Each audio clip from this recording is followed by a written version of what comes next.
students, in previous lecture we were studying about the meristematic tissue. Now today we are going to discuss on the second part of the tissue, permanent tissue. Students, as the name permanent tissues reveals that these are the kind of tissues which are produced from the meristematic tissue, but they become stable after the achieving maturation period. Now students, we just are going to discuss the kinds of permanent tissue. Then in previous lecture I also described about the classification of permanent tissue. Now here once again we are going to know the classification of permanent tissue. The permanent tissues are primarily classified into two types: simple permanent tissue and complex permanent tissue. Complex permanent tissue. Students, simple tissue or simple permanent tissue may be defined as the kind of tissues which are consist of similar types of cells. It means a particular type of simple permanent tissue have a single type of cells. That's why the simple permanent tissues are said to be simple tissues. Now students, we are going to classify the simple permanent tissue. On the basis of shape, size, structure and position in the cell, they are further classified into three categories. What are these? Let's see. The first one is parenchyma. Parenchyma tissue. The second one is collenchyma tissue. Collenchyma tissue. And the third one is sclerenchyma tissue. Students, as the name states that parenchyma tissues are consist of only one cell. The cells are somewhat isodiametric, oval shape, are spherical in structure and roughly present in a collection or group. So there is no intercellular spaces present among them. The cytoplasm of the cell contain more number of chloroplasts, and some kinds of parenchyma tissues contain air spaces. That's why the cells makes or provides the ability to such plants to float into water. If we are talking about the aquatic plants, then they possess the parenchyma tissue that contains air spaces. That's why they are able to float on the water and exhibit the characteristics of buoyancy. If we are taking the example of such kind of plants, then the water hyacinth, Vallisneria, hydrilla are the kind of aquatic plants whose cells are consist of air parenchyma tissue. The air parenchyma tissue is due to exist of abundant number of cell vacuoles in the cell that provides air spaces in between the tissue structure. Now students, Hence, parenchyma tissues are of two types. What are they? The first is parenchyma, and the next one is arenchyma.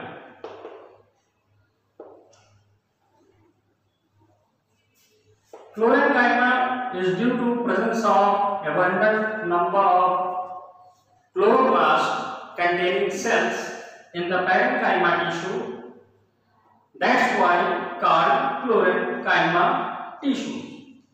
And arenchyma due to presence of more number of air spaces or cell vacuoles in the cells of the parenchyma tissue. That's why they are called arenchyma tissue. Now students, just we are going to describe the diagrammatic structure of parenchyma cells. These are oval or spherical or isodiametric cells containing intercellular spaces among the cells. The intercellular spaces does not contain any kind of deposition. That's why they are present as a locular space, just as shown in the diagram. The parenchyma cells are nucleated and also contain the abundant amount of chloroplast and cell vacuoles. That's why they are helpful in the process of photosynthesis as well as food making process by the plants. The parenchyma cells, all of living, has the ability of growth and division. These are the nucleus of the cells, intercellular spaces,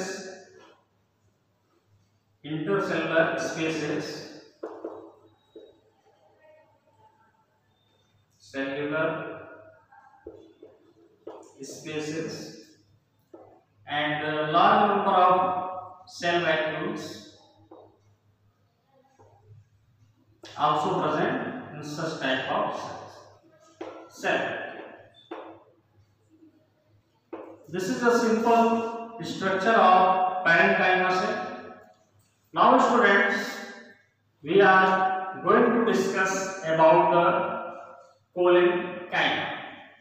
Students, the parenchyma tissues are modified from the parenchyma cells.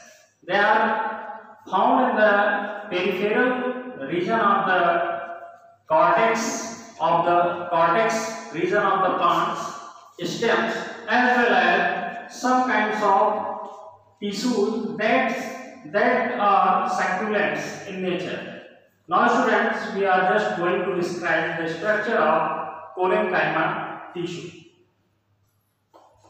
The cells are long and elongated, have deposition of the pectin substance,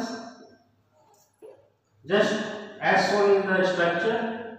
Here is the deposition of the pectin substances that provides the strength and the flexible nature to such type of tissues.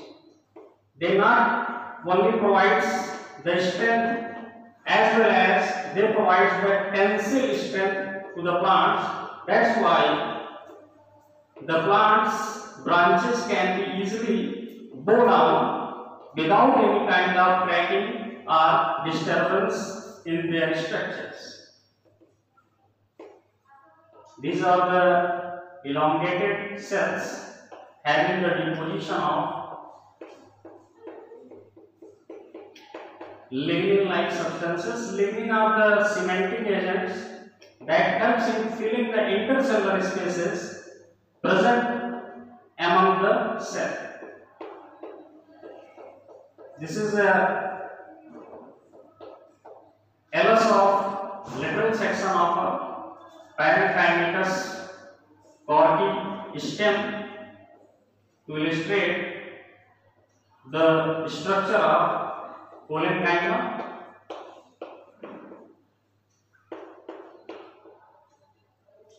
The walls of these cells are usually formed of celluloid materials as well as the deposition of hemicellulose and pectin also present around the wall.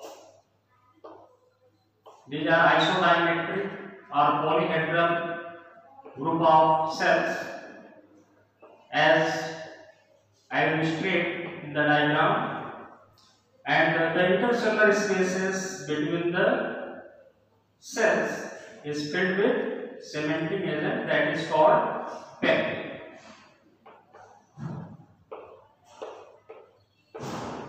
This is the peculiar differences between the parenchyma and the parenchyma tissues. In parenchyma, we notice that there is presence of intercellular spaces, but if you are talking about the parenchyma tissues, the intercellular spaces among the cell is absent. They are also living cells and known for the storage of food, as well as they also perform the process of photosynthesis due to presence of chloroplast in them. They are also nucleated as shown in the diagram. This is the deposition of, you can say that deposition of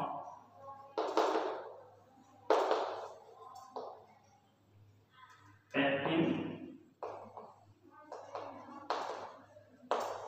and hemicellulose material.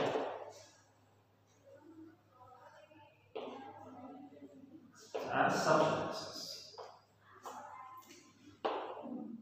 The corners are well filled by these substances: nucleus,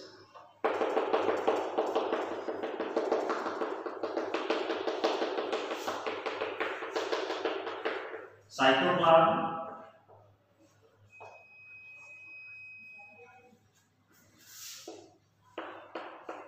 elongated structure of cells,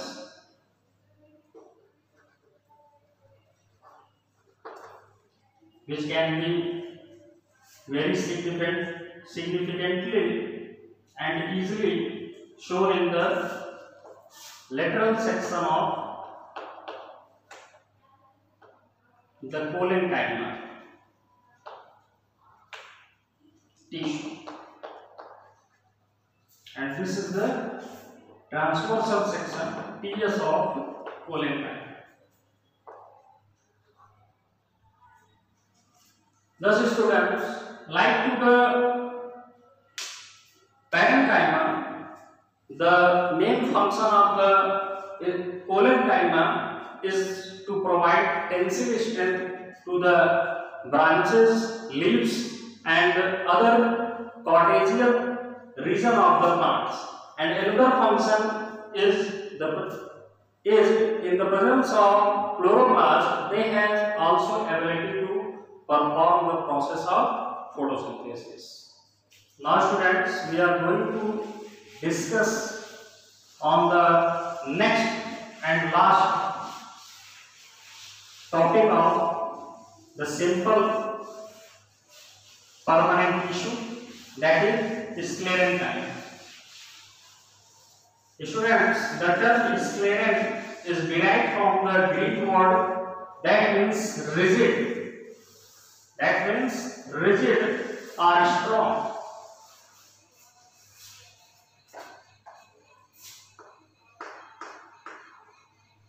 Sclerenchyma. The cells of the sclerenchyma are somewhat isodiametric, and in between the boundary of the cell, many pits are present that forms the border-like structure as I illustrate in the diagram. The sclerenchyma tissues are generally consist of two types of structures, the sclerine fibers and the cells, namely called sclerites or stone cells. Students, on maturity, the sclerine fibers and scleroid or stone cells get dead. Due to this peculiar feature, the cells stop the process of growth and division, and hence they become the permanent part of the plant tissue.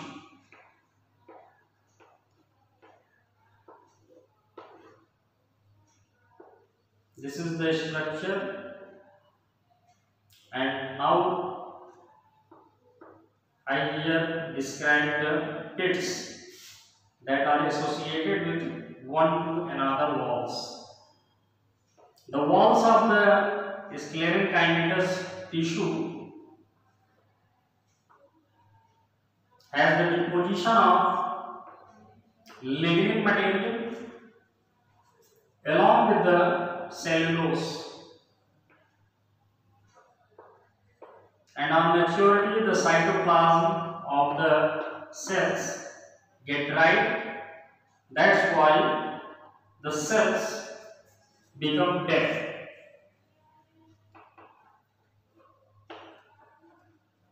Here I also take the lateral section of the parenchymatous along with the sclerenchyma cells.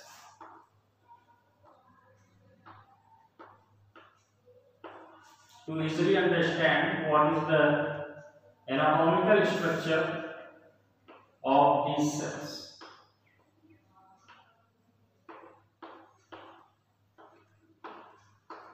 The cells are polygonal and may be hexagonal as illustrated in the diagram.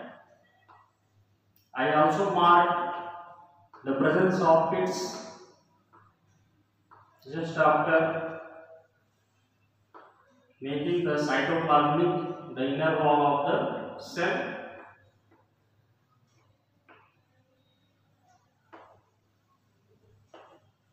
This is the structure of hexagonal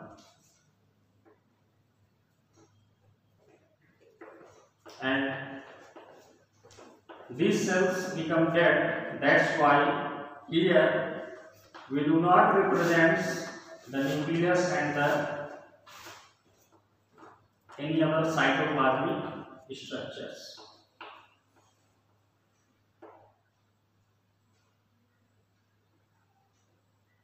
Here I will mark the presence of pits as you all of you visualize in the cell wall of the plant tissue that are called plasmadesmata.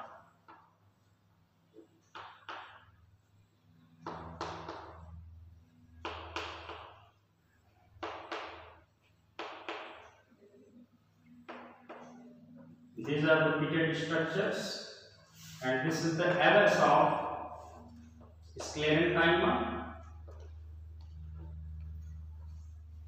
The pitted wall having the deposition of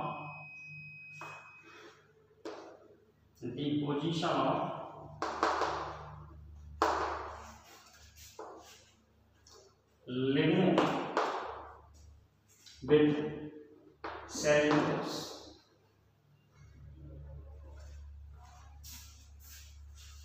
Students, the sclerenchyma tissues consist of two types of cells: the sclerine fibers. The fibers are the kinds of cells whose both end is pointed and edges are very sharp. That provides the fibrillar structure to the different part of the plants like root balls, the barks, leaves, and the venation in the leaves is due to the presence of sclerin fibers.